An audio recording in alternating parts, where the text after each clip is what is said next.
Good morning बच्चों। ये आपकी गृह विज्ञान की क्लास है। मैं आपकी जौहरी मैम आज आपको पाठ 17 हड्डियों की टूट और मोच पढ़ाऊंगी।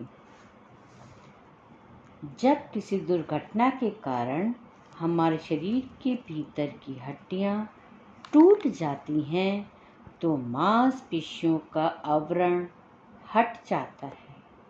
ये स्थिति हड्डियों का टूटना, अस्थिभंग या फ्रैक्चर कहलाता है। आजकल अधिक जनसंख्या वाले देशों में ये दुर्घटनाएं अधिक होती जा रही हैं, जिससे प्रायः फ्रैक्चर हो जाते हैं। अस्थिभंग का उपचार सावधानी पूर्वक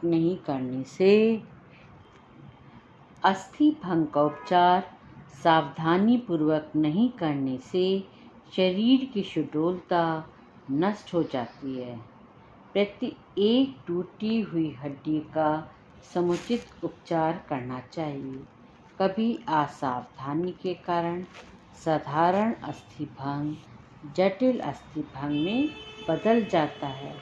अतः छोटे से छोटे अस्थिभंग की उपेक्षा नहीं करनी चाहिए।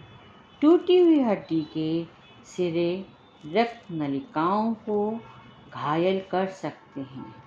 अस्थिभंग के कारण अस्थियां कई कारणों से टूटती हैं। ये कारण निम्न प्रकार होते हैं। पहला, टक्कर। सड़क पर अधिक भीड़ के कारण मोटर, कार, स्कूटर, ट्रक आदि से प्रतिदिन दुर्घटनाएं होती रहती हैं। इनके परिणाम भयंकर होते हैं। कभी कभी इनकी हड्डियों में चोट लगती है। ये चोट हाथ, पैर या शरीर का अन्य अंग के टकराने से होती है।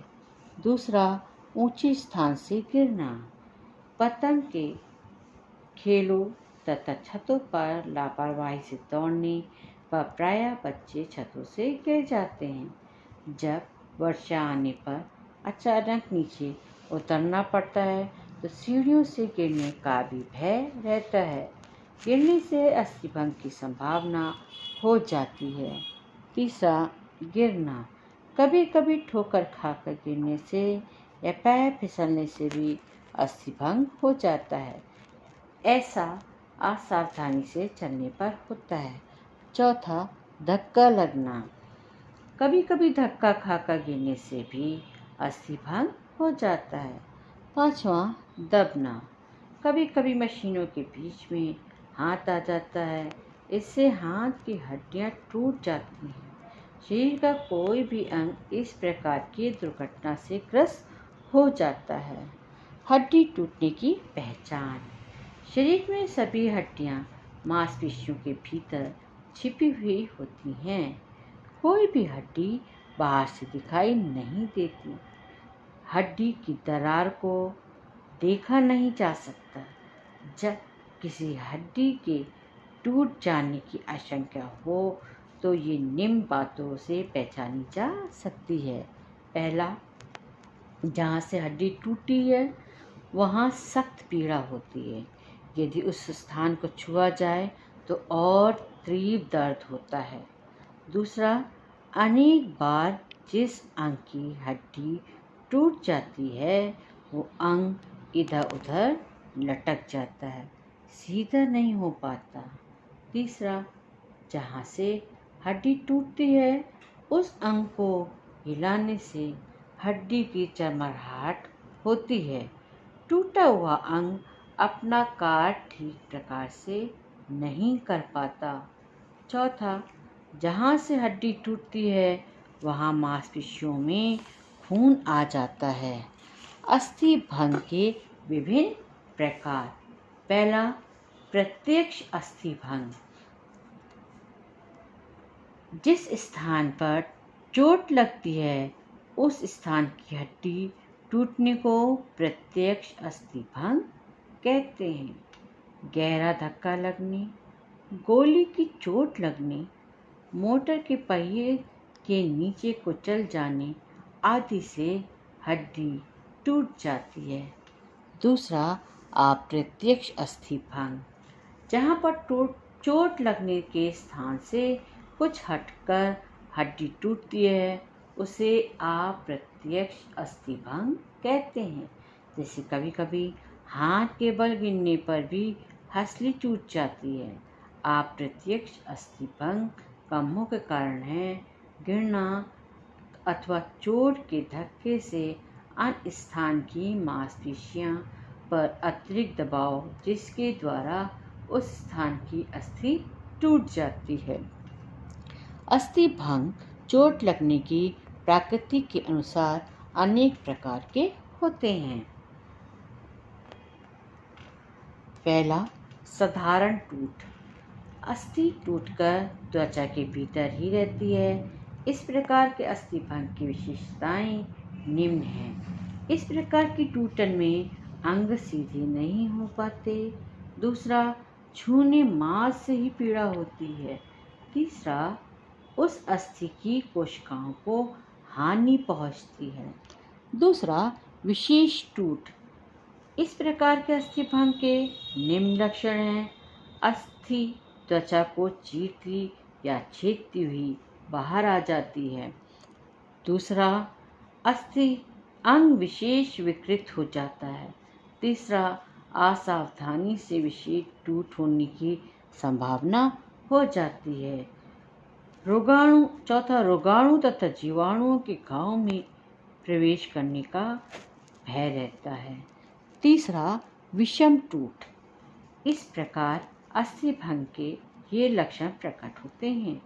टूटी हुई हड्डी शरीर की मांसपेशियों, अवयवों, मस्तिष्क, सुषुम्ना, स्नायुओं, फेफड़े, धमनियां, यकृत आदि को हानि पहुंचाती हैं। दूसरा, हड्डी का जोड़ भी उखड़ जाता है। चौथा, बहुखंड टूट। जब अस्थि अनेक छोटे छोटे भागों में टूट जाती है तो बहुखंडी टूट कहलाती है। पचड़ी टूट। जब टूटी हुई हड्डियों के कोने एक दूसरे से जुड़ जाते हैं तो पचड़ी टूट कहलाते हैं। छठा, कच्ची टूट। बच्चों की हड्डियों की टूट को कच्ची अस्थि भंग कहते हैं। बच्चों की अस्थियां कोमल होती हैं, वे टूटती नहीं बल्कि हरी डंडी की तरह मुड़ जाती हैं और उनमें दरार पड़ जाती है और वे आर पार नहीं हटती हैं। सातवां, दबी टूट। इस प्रकार का अस्थि भंग खोपड़ी में होता है। खोपड़ी की हड्डी टूटकर भीतर फंस जाती है। ऊपर से अस्थि अंग के लक्षण दिखाई नहीं देते। अस्थि भंग उपचार के समान नियम। किसी भी हड्डी के टूट जाने पर तुरंत करने वाले मुख्य उपचार इस प्रकार हैं। पहला, तुरंत किसी अस्थि विशेषज्ञ चिकित्सक से संपर्क करना चाहिए। दूसरा, जिस अंग की हड्डी टूट गई हो उस अंग को कपच्चियों का सहारा देकर सही स्थिति में रखकर तिकोनी पट्टी बांध देनी चाहिए। तीसरा, यदि कोहनी या कलाई के आसपास कहीं हड्डी टूटी हो तो झोल द्वारा सहारा देना चाहिए। चौथा, यदि हड्डी के टूटने के साथ ही साथ रक्त भी बह रहा हो तो सर्वप्रथम रक्त के बहने को रोकना आवश्यक है। पांचवा, यदि व्यक्ति आघात से या किसी अन्य कारण से बेहोश हो गया हो तो उसे होश में लाने का प्रयत्न करना चाहिए। छठा, जिस व्यक्ति की हड्डी टूटी हो उसे इस प्रकार लिटाया जाना चाहिए जिससे उसे पूरा आराम मिल सके। उसे अधिक हिलाना डुलाना नहीं चाहिए। सातवां, घायल व्यक्ति को तसल्ली देना चाहिए, उससे सहानुभूति रखनी चाहिए। आठवां, चोट लगने वाले स्थान पर बर्फ की थैली रखें। नवां, चोट लगने वाले स्थान से कपड़ा हटा दें। 10वां, रोगी को किसी प्रकार का संवेगात्मक आघात ना लगने दें। 11वां, शरीर को गर्म रखने के लिए कोई गर्म पेय पदार्थ देना चाहिए। विशेष अस्थि भंग, पहचान व उपचार। खोपड़ी का अस्थि भंग। सिर के बल गिरने, जबड़े को जोर से धक्का लगने अथवा किसी प्रत्यक्ष चोट के कारण सिर की हड्डी टूट जाती है। सिर की हड्डी टूटने से मस्तिष्क पर भी प्रभाव होता है। रोगी मूर्छित भी हो सकता है। उपचार। पहला, घायल को कुर्सी पर सीधा बिठा देना चाहिए ताकि सिर ऊपर उठा रहे। दूसरा, साफ कपड़े की तहें बनाकर और ठंडे पानी में भिगोकर सिर पर रखना चाहिए। तीसरा, घायल के कपड़े ढीले कर देने चाहिए। चौथा, तुरंत चिकित्सक को दिखाना चाहिए। दूसरा है जबड़े का अस्थि भंग। मारपीट, मुंह के बल गिरने आदि से जबड़े की हड्डी टूट सकती है। पहचान। मसूड़ों से रक्त बहने लगता है। बोलने में अधिक कष्ट होता है। जबड़े की आकृति विकृत हो जाती है। लार में रक्त आने लगता है। दांतों में विषमता आ जाती है। उपचार। पहला, हथेली की सहायता से निचले जबड़े को ऊपरी जबड़े के साथ धीरे धीरे बांध देना चाहिए। दूसरा, तिकोनी सकरी पट्टी के मध्य भाग पर जबड़ा सही अवस्था में रखकर सिर के ऊपर बांध देना चाहिए। दूसरा, इसी प्रकार की तिकोनी सकरी पट्टी मध्य से जबड़े पर रखकर कानों के नीचे से ले जाकर पीछे बांध देनी चाहिए। दोनों पट्टियों के सिरे भी आपस में बांध देने चाहिए। तीसरा, घायल को बोलने नहीं देना चाहिए। चौथा, रोगी को उल्टी होने पर पट्टी खोल देनी चाहिए किंतु बाद में फिर बांध देनी चाहिए। पांचवा, चिकित्सक को तुरंत दिखाना चाहिए। तीसरा, हंसली का अस्थि भंग। हाथ के बल गिरने, कंधे के बल गिरने अथवा सामने से सीधी चोट लगने से हंसली की हड्डी टूट सकती है। पहचान है। चोट की ओर की बांह कार्य नहीं करती। हड्डी के टूटने का स्थान प्रायः सूज जाता है। चोट लगे स्थान की ओर का कंधा नहीं उठाया जाता तथा सिर उधर ही झुक जाता है। उपचार। रोगी के वश उतार देनी चाहिए। दूसरा, कपड़े की तहें करके 4-5 सेंटीमीटर मोटी गद्दी घायल हड्डी की ओर बाहु की बगल में रख देनी चाहिए। तीसरा, बाहु को मोड़कर कोहनी पर से तिकोनी पट्टी का मध्य लेकर स्वस्थ कंधे पर बांध देना चाहिए। चौथा, एक दूसरी पट्टी कोहनी पर मध्य भाग रखकर छाती तथा पीठ में घुमाकर दूसरी ओर बांध देनी चाहिए। शीघ्र ही डॉक्टर को दिखाना चाहिए। चौथा, पसलियों की अस्थियां भंग होना। सामान्यतः पसलियों की अस्थियां टक्कर से टूट जाती हैं। छाती के बल गिरने, छाती पर कोई वस्तु गिरने से पसलियां टूट जाती हैं। पसलियों की ये टूटन साधारण, विशेष तथा बहुखंड भी हो सकती हैं। पहचान। छाती में अत्यधिक पीड़ा होती है। हिलने डुलने में भी दर्द महसूस होता है। हिला नहीं जा सकता। सांस लेने में तकलीफ होती है। छाती पर चोट के स्थान पर और उसके आसपास सूजा हुआ या दबा हुआ स्थान दिखाई दे सकता है। उपचार।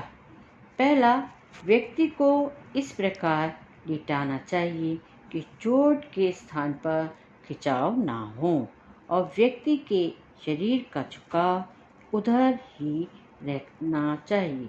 दूसरा, घायल को पीठ के बल ही लिटाना चाहिए तथा पीठ के नीचे आवश्यकतानुसार तकिया, कंबल आदि लगा देना चाहिए।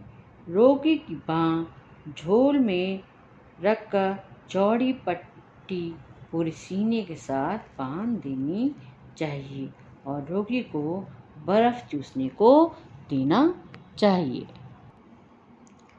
बच्चों, ये अभ्यास के लिए प्रश्न हैं।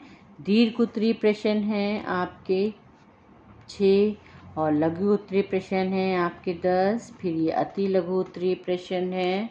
फिर सत असत दिए गए हैं और फिर सत असत के बाद रिक्त स्थानों की पूर्ति कीजिए और बहुविकल्पीय प्रश्न भी आपके दिए गए हैं।